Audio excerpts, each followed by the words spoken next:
Assalamualaikum warahmatullahi wabarakatuh. Kami dari kelompok 6 akan membahas tentang konsep akhlak dan Islam dan peranannya dalam pengembangan budaya dan saintek. Sebelumnya, perkenalkan terlebih dahulu anggota kelompok ini. Yang pertama ada Rizka Putri Aulia Rahmah, lalu ada Vina Ainun Nur Indah Hasanah, Lutfiana Rahmah, dan Zilda Ilza Mahendra. Akhlak. Secara bahasa, akhlak berasal dari bahasa Arab khulukun, jamaknya akhlak, yang memiliki arti sayatun, tabiatun, atau adatun, yang artinya karakter, tabiat, atau adat kebiasaan. Kata akhlak ini memiliki akar kata yang sama dengan kata holik, yang bermakna pencipta, dan kata makhluk yang artinya ciptaan, yang diciptakan. Lalu dari kata holako, menciptakan. Dengan demikian, kata khuluk dan akhlak yang mengacu pada makna penciptaan, segala yang ada selain Tuhan yang termasuk di dalamnya kejadian manusia. Selanjutnya, akhlak dalam kehidupan manusia.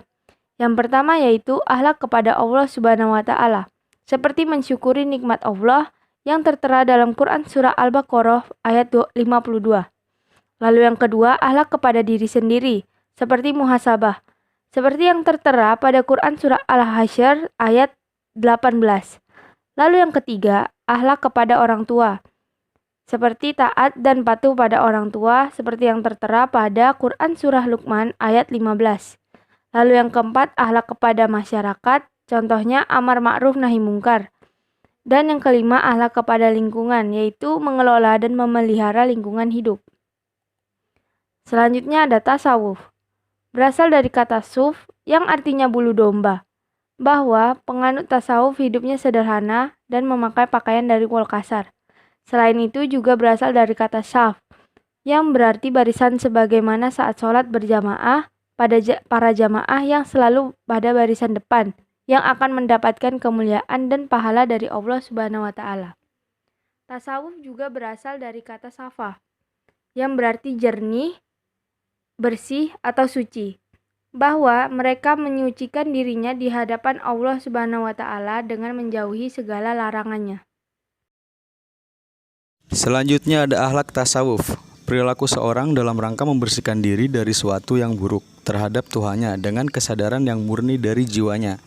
Hubungan ilmu akhlak dengan ilmu tasawuf adalah usaha mendekatkan diri kepada Tuhan dengan cara membersihkan diri dari perbuatan yang tercela dan menghias diri dengan perbuatan terpuji. Pendekatan tasawuf akhlaki ialah melalui akhlak. Tahapannya sebagai berikut. Yang pertama, tahali, mengosongkan diri dari akhlak yang buruk. Yang kedua, tahali, menghiasi diri dengan akhlak terpuji. Yang ketiga, tajali, terbukanya dinding penghalang yang membatasi manusia dengan Tuhannya. Selanjutnya, hubungan akidah, akhlak, dan syariah. Akidah berarti iman, kepercayaan, dan keyakinan. Akidah menurut istilah adalah hal-hal yang wajib dibenarkan oleh hati dan jiwa, merasa tentram kepadanya. Syariah berarti jalan besar. Dalam secara umum adalah keseluruhan ajaran Islam itu sendiri. Quran Quran Asy-Syura 42.213. 1. Hubungan akidah dengan akhlak. Akidah tanpa akhlak adalah seumpama sebatang pohon yang tidak dapat dijadikan tempat berlindung di saat kepanasan dan tidak pula ada buahnya yang dapat dipetik. Sebaliknya, akhlak tanpa akidah hanya merupakan layang-layang bagi benda yang tidak tetap, yang selalu bergerak. Oleh karena itu, Islam memberikan perhatian yang serius terhadap pendidikan akhlak, untuk melihat kuat atau lemahnya iman dalam yang diketahui melalui tingkah laku atau akhlak seseorang itu sendiri. Karena tingkah laku merupakan perwujudan dari imannya yang ada di dalam hatinya. Yang kedua, hubungan akidah dengan syariah. Akidah dengan syariah adalah hubungannya di antara budi dan perangai. Suatu budi tinggi hendaknya dilatih terus-menerus supaya menjadi perangai dan kebiasaan. Bila seseorang telah percaya kepada Allah, niscaya kepercayaan itu mendorongnya untuk menghindari larangan Allah Subhanahu wa taala. Inilah akidah yang kuat dan sebenar-benarnya. Apabila seseorang mukmin memiliki prinsip yang benar dan kokoh, ia akan senantiasa berkomunikasi dengan penuh rasa tanggung jawab dan waspada dalam segala urusan. Ketika ia melihat hal-hal yang menyimpang, maka ia akan keluar dan mengambil jalan sendiri. Yang selanjutnya ada akhlak sebagai penggerak budaya. Akhlak sebagai penggerak kebudayaan dimaksudkan adalah bagaimana kebudayaan itu menuju kepada kemaslahatan yang lebih baik. Dalam pandangan Islam, kebudayaan itu adanya jiwa atau ruh yang tidak lain adalah wahyu atau Al-Quran. Ketika ajaran wahyu diimplementasikan dalam kehidupan, jadilah budaya yang progresif dan sebaliknya. Jika jiwa kebudayaan itu bukan wahyu Allah, maka kebudayaan cenderung bergerak ke arah yang merusak dan destruktif sampai regresif. Nah, di slide ini yang pertama, etos keilmuan dalam budaya Islam. Nah, etos keilmuan itu telah menumbuhkan proses belajar mengajar dan penelitian yang pada gilirannya telah menimbulkan perkembangan ilmu, baik yang lama maupun yang baru, dalam berbagai cabangnya. Kemudian, berbagai ilmu itu telah menjadi pendorong perubahan dan perkembangan masyarakat. Dengan demikian, ilmu telah menjadi salah satu unsur kebudayaan, bahkan mempunyai kedudukan yang sangat penting dalam masyarakat Muslim di masa lampau. Santoso 1992 12. Nah, di sini ada yang kedua, yaitu dampak saintek terhadap kebudayaan. Nah, kemajuan saintek memberikan banyak kemudahan dan kenyamanan bagi kehidupan umat manusia. Kemajuan ini dianggap sebagai solusi dari permasalahan yang ada. Oke, yang selanjutnya ini ada ketiga, rekonstruksi, pengembangan budaya, sains, dan teknologi berbasis akhlak mulia. Perkembangan saintek yang begitu pesat, mulai dari teknologi sederhana hingga teknologi canggih. Bahkan manusia sudah mampu menjelajahi langit dan bumi dengan sultan. Harus ada imtek di dalamnya, yaitu akhlak mulia, supaya tidak menjadi bumerang bagi kehidupan. Hal ini sesuai dengan firman Allah. Kalau sekiranya penduduk negeri-negeri berfirman dan bertakwa atau imtek, pastilah kami akan melimpahkan kepada mereka berkah dari langit dan dari bumi. Tetapi mereka mendustakan ayat-ayat kami itu, maka kami siksa mereka disebabkan perbuatannya. Surat Al-A'raf ayat 796. Yang selanjutnya, ini yang keempat, yaitu akhlak berilmu dalam Islam. Dalam menuntut ilmu, hendaklah niat karena Allah Subhanahu wa Ta'ala, agar ilmu yang diperoleh menjadi barokah. Berkata Abdullah bin Mubarak rahimahullah, bahwa sesungguhnya awal dari ilmu itu adalah yang pertama, niat karena Allah Ta'ala, yang kedua, mendengarkannya, yang ketiga, memahaminya, yang keempat, menghafalkannya, yang kelima, mengamalkannya, dan yang terakhir, menyebarkannya. Seni estetika Islami.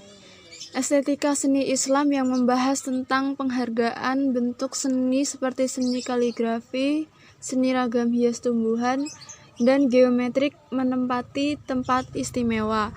Sedangkan lukisan dan seni patung realisme dan naturalisme tidak begitu diistimewakan dalam kehidupan Islam.